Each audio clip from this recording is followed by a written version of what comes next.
Hello everyone, আসসালামু আলাইকুম। আগামীকাল রাত থেকে এখানে রিমেল ঝড়ের আভাস। তো সকালে উঠে ঘর দুয়ারের অবস্থা একেবারেই খারাপ ছিল। তো দেখতেই পাচ্ছ এখানে সব পরিষ্কার পরিচ্ছন্ন করছি আর কি, ঘর দুয়ার দেখা যাচ্ছিল না। আর আমার বারান্দাটাও চাল নষ্ট, তোমরা তো অনেকেই জানো।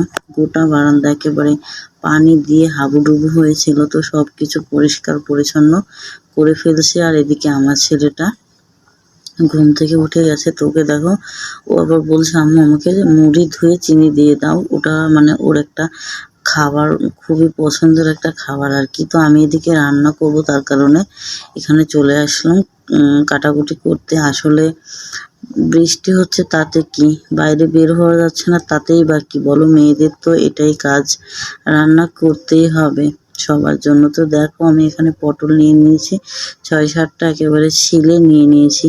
আর এদিকে পটলের খোসা ফেলে দেব না, পটলের খোসা দিয়েও একটা রেসিপি তৈরি করে ফেলবো।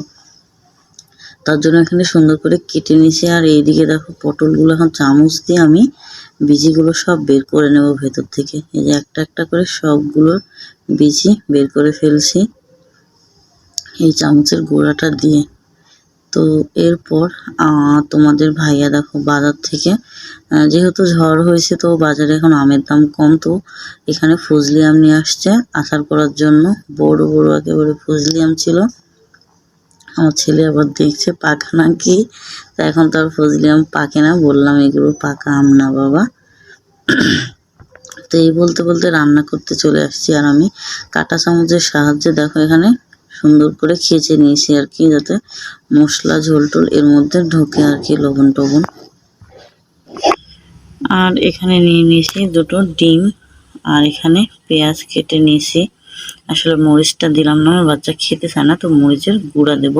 দিয়ে ডিম দুটো সুন্দর করে মেখে নেব আর কি।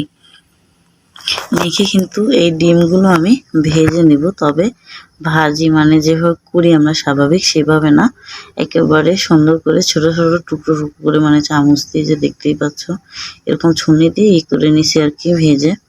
এখন আমি এই পটলের মধ্যে সবগুলো ডিম একটা একটা করে দিয়ে দিয়েছি, দেখতেই পাচ্ছ একটা পটলের মধ্যে সবগুলো ভাজা ডিম ভরে নিছি। তো এবার আমি পটলগুলো ভেজে নেব তেলে। তো দেখতেই পাচ্ছ কড়াইতে তেল দিয়ে দিয়েছি, তেলটা কিন্তু গরমও হয়ে গেছে। এবার একটা একটা করে সাবধানে কিন্তু পটলগুলো ছেড়ে দিতে হবে, নইলে ছিটকে ফোসকা পড়ে যাবে হাতে চোখে মুখে। তো দেখতেই পাচ্ছ না, আমি ঢাকনা দিয়ে কিছুক্ষণের জন্য ঢেকে দিছি। তো দেখতে দেখতে আমার সবগুলো পটল ভাজা শেষ হয়ে গেছে। এবার পটলগুলো আমি ভুনা করে নেব। তো এর মধ্যে দিয়ে দিছি তেজপাতা আর হচ্ছে পেঁয়াজ কুচি, কিছুটা গরম মশলা, ফল, সবগুলো দিয়ে সুন্দর করে কষিয়ে নেব মশলাগুলো। তারপর একেবারে পটলগুলো এর মধ্যে দিয়ে দেব, দিয়ে কিছুক্ষণ কষিয়ে নেওয়ার পর তারপরে দিয়ে দেবো পরিমাণ মতো পানি। আর আজকে পটলের খোসা দিয়ে সুন্দর করে খোসা ভর্তা করব। আর সামান্য পরিমাণে ময়দা আছে, তো ভাবলাম সাতপুতি পিঠা বানাই, আমার ছেলের ভীষণ পছন্দ খাবার আর কি পিঠাটা। তো দেখতেই পাচ্ছ এখানে কিন্তু কিছুক্ষণ আমি এগুলো সুন্দর করে কষিয়ে নিয়েছি। এবার ঝোল দিয়ে দিলাম, দিয়ে এগুলো ঢাকনা দিয়ে ঢেকে রান্না করে নিয়েছি। তো দেখো এই যে পটল ভুনা ফাইনাল লুক। আর এদিকে দেখো আমি পটলের খোসাগুলো ভর্তা করে নিয়েছি ঝাল ঝাল করে, এদিকে ভাত। আর এই যে দেখো সাতপুতি পিঠা বানাইছি, একটুখানি ময়দা ছিল গো, তাই দিয়েই বানাইছি, আমার ছেলের জন্য ভীষণ পছন্দ করে। আর দেখো বাইরে মেঘলা আকাশ, মনে হচ্ছে হালকা হালকা রোদ বের হয়েছে। তো যাই হোক, আজকের ভিডিওটা এই পর্যন্তই। তোমরা সবাই ভালো থেকো।